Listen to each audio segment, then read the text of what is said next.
Bulma then calmly said, "The truth is, I am awesome." Hey guys, MasakoX here. Now a couple of weeks ago, Haverock and I started doing weekly What If Roundtable streams, where the two of us listened to your suggestions and assessed them on the fly, over the period of an hour or so. A person on there mentioned, what if Bulma had powers? And it got me pretty excited. Memories of previous ideas flooded into my mind, and then in turn reminded me of Endgame. But don't worry, there aren't going to be any spoilers here. But Pepper Potts' endpoint seems to be something Bulma could possibly emulate. Then I was starting to formulate ideas for this again, and found that I'd actually already started to write down basic notes for this plot months ago, after Dole Comics over on Twitter inspired me with one of their drawings, musing about the idea of what might happen if Bulma decided to train like Goku. It was a pretty cool notion, but on the surface it seemed unrealistic just to be a simple plain fighter. But why is that? Well, I will go into more detail later in the video, but the basic impetus and drive for this idea would be to use Bulma's smarts mixed with Goku's power and fast learning. She would effectively become the Tony Stark of the Dragon World. She has the tech for it, she has the knowledge and engineering skill to make it work, possibly, plus of course all the staff who wouldn't want to disappoint their boss, Dr. Briefs after all, plus she's not building this in a cave. And another plus, of course, is her tenacity to show that she is no pushover. And I must point out here that this isn't something to completely change Bulma's character. This is very much something that she may possibly do. This is in keeping with her persona. Like I say with these what if stories, Toriyama could have woken up one day and wrote this subplot for Bulma instead, based on what he already had. So what might happen if Bulma trained like Goku? Now I know what you're thinking. Bulma training full on like Goku? Not realistic or in keeping. You're right. Bulma is very much a young girl with feminine wants and sensibilities, but she is also a devotee to the wonders of technology and engineering. Just because she is a girl doesn't mean that she doesn't know her way around a factory or a giant machine. She would get inspiration from Goku, not become a simple carbon copy, because that would just be obvious and uninteresting. She would get power her way. So, let's set the scene. We have had the first couple of arcs in Dragon Ball play out like they did in the original story.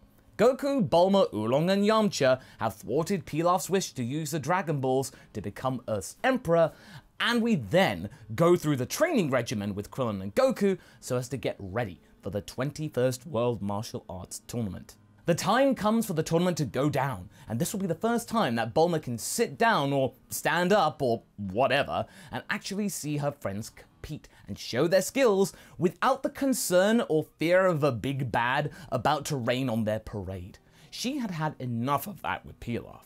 With Yamcha in tow, the pair had hit it off, and she had begun to understand what it was like to have power and to be in combat from what Yamcha had told her. Remember, this is back in the day when Yamcha was pretty strong in relation to Goku, and the like, you know, we wouldn't have those days again. As the tournament presses on, something branches off from the original old timeline. Inside Bulma's mind, something clicks. She is mesmerized by what the human body can do. As far as they know, Goku's human at the time. The power and finesse on display outshines any kind of robotic or mech device that even the likes of Capsule Corp have in their, actual stock.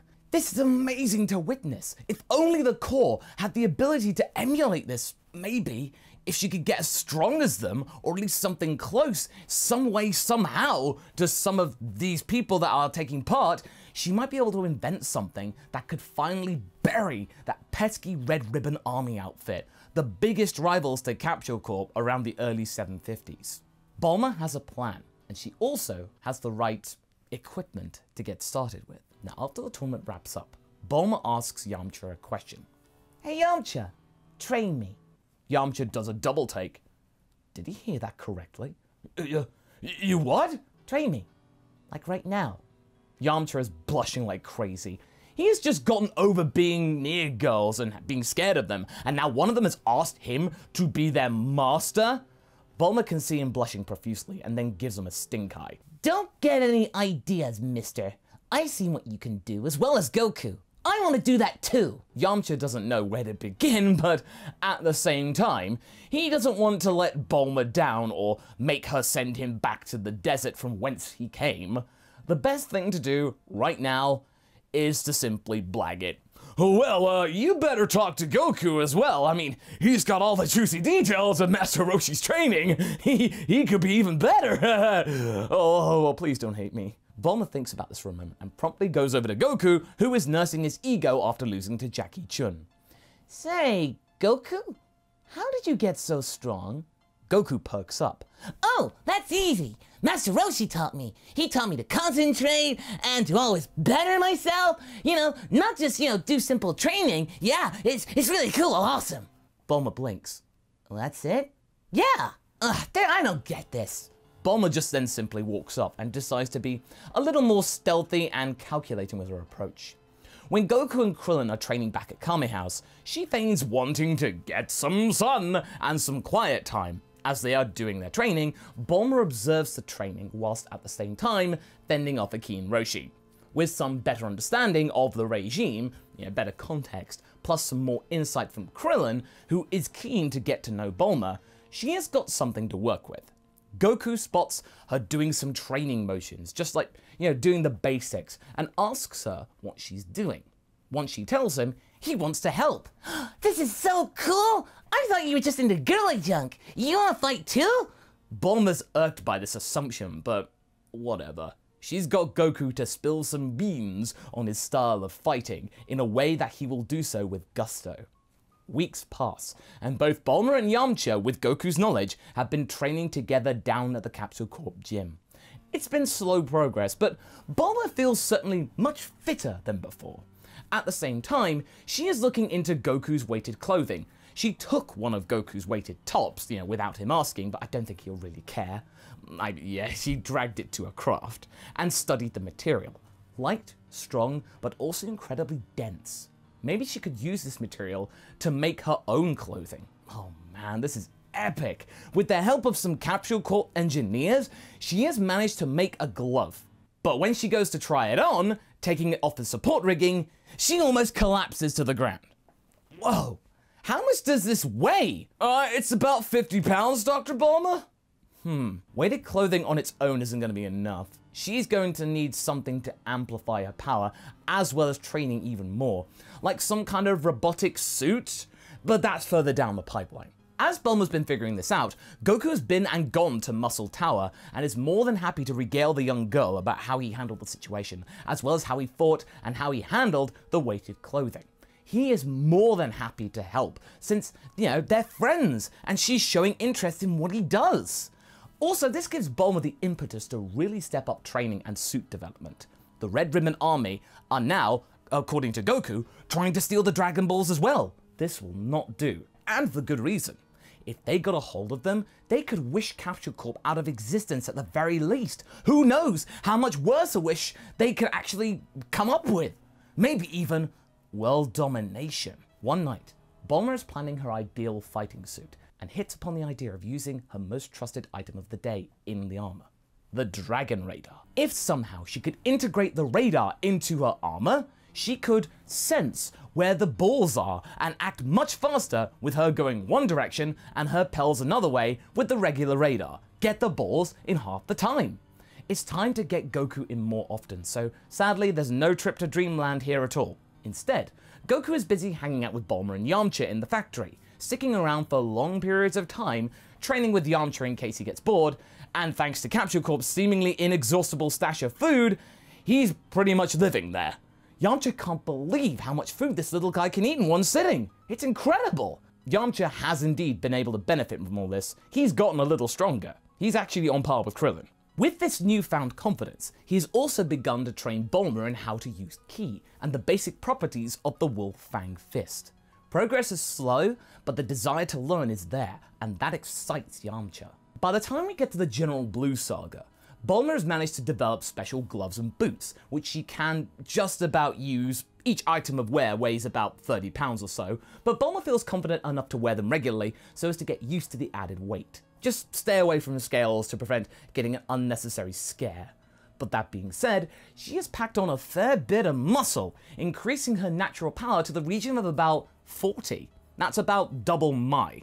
Not nearly as strong as Goku, Krillin, or even Yamcha, but she's got an extra boost, as it were. Her gloves and boots contain rockets. Now, I just want to pause and just emphasize this. She is wearing rocket boots and rocket gloves. Rockets make everything cool by default. The purpose of her basic training with Yamcha was to get her strong enough to be able to use them, and when used properly, her power, in short bursts, could be increased by about 5-fold. So, in said saga, she can defend herself and is actually useful in terms of combat as well as brains. The motivation? Get back at the Red Ribbon Army as they are Capsule Corp's chief rival. And if they can monopolize the sphere of tech and transportation on Earth, sure, she's gonna help. She doesn't like what they're doing. By sticking around Goku a lot more, Bulma even gets to help take on Mercenary Tao by landing a surprise attack on the Merc with a couple of rocket punches. But, she's not strong enough to take him out entirely. She is knocked out and whisked away by Yamcha, who is also stuck around much more so. Now, after Goku has conquered the Red Ribbon lot, he is quick to point out that Bulma, she needs to work on her fighting style and technique. It's not all about just simple kicks and punches. Frieza, take note here. There needs to be more than just that. She needs to have her own kind of way of moving and her own techniques and, something that she's comfortable with. Bulma takes this on board and promptly blames Yamcha for not teaching her this, and he then promises, grudgingly, to be more strict with his training.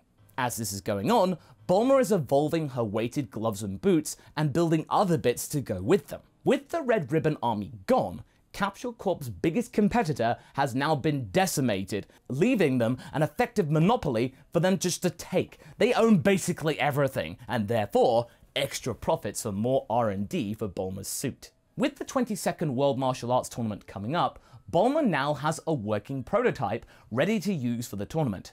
She has got it ready in a special capsule with the number 59 on it to signify that Goku was the primary inspiration for her getting stronger. Yamcha complains that he did just as much work, even more so, but Bulma ignores this whimpering and instead asks her boyfriend to test it out at full capacity. He does so and is promptly whooped. Bulma is almost taken by surprise by her new power. Her base power was about 45 without the suit at this point, but this suit was really adding to this strength. She was around about 200 right now. Goku spots this and challenges Bulma to a duel, which is a pretty exciting affair. Her agility has increased thanks to Yamcha's extra training, but Goku still wins the fight thanks to his own training and experience outmatching the technically superior armor. This exposes Bulma's immaturity and lack of understanding about martial arts and the principle of, thinking things through. She just thought, oh, I'm stronger, therefore I'm going to win. She still needs to work on that. Bulma's pretty mad at this point and vows to fight him again in the tournament, but when she gets to the first round and puts on the armor in the ring instead of doing it beforehand, she is promptly disqualified. Why? You're not allowed to use external objects. The capsule counts as one. Bulma is sent to the stands and sulks for the rest of the tournament, barely noticing Ten Shinhan winning the whole thing. If only she got the chance to show what she could do. Well, she will do soon enough. King Piccolo and his minions are here, and Goku still goes off to fight Tambourine like in the original. Bulma then realizes that now's the time that she can use her suit to help. She doesn't know how long she can be effective in it, but she's gotta do something. She can do something, especially with Krillin gone. She cannot afford to let any of her other friends down or disappear. Also, she wants to make Yamcha proud deep down. Even though she's quite scathing and quite bullish around him, she does care about Yamcha and actually wants to show that she has been paying attention. And also, it's kind of exciting because, ooh, I get to avenge him in some way. Even though King Piccolo didn't hurt Yamcha, he's in the hospital because, well, he lost to Ten Shinhan. But it doesn't matter, she's got motivation. So, as a result, Bulma joins Roshi, Chaozu, and Ten Shinhan in finding the Dragon Balls before Piccolo does. With her inbuilt radar now fully operational, they can find the balls much faster as they know where to go. However, Roshi still succumbs trying to use the Mathaba, and Chaozu and Ten Shinhan aren't effective enough to help, on their own. Bulma has no choice but to stand up to King Piccolo in her armor. Oh dear. But that being said, Bulma's suit is powerful enough to at least hold her own against King Piccolo, the demon, being surprised that a human is powerful enough to evenly match him. This gives Chaozu the time to then try and make the wish he wanted to make in the original, and that was to simply destroy King Piccolo. But then a voice echoes through Chaozu's head.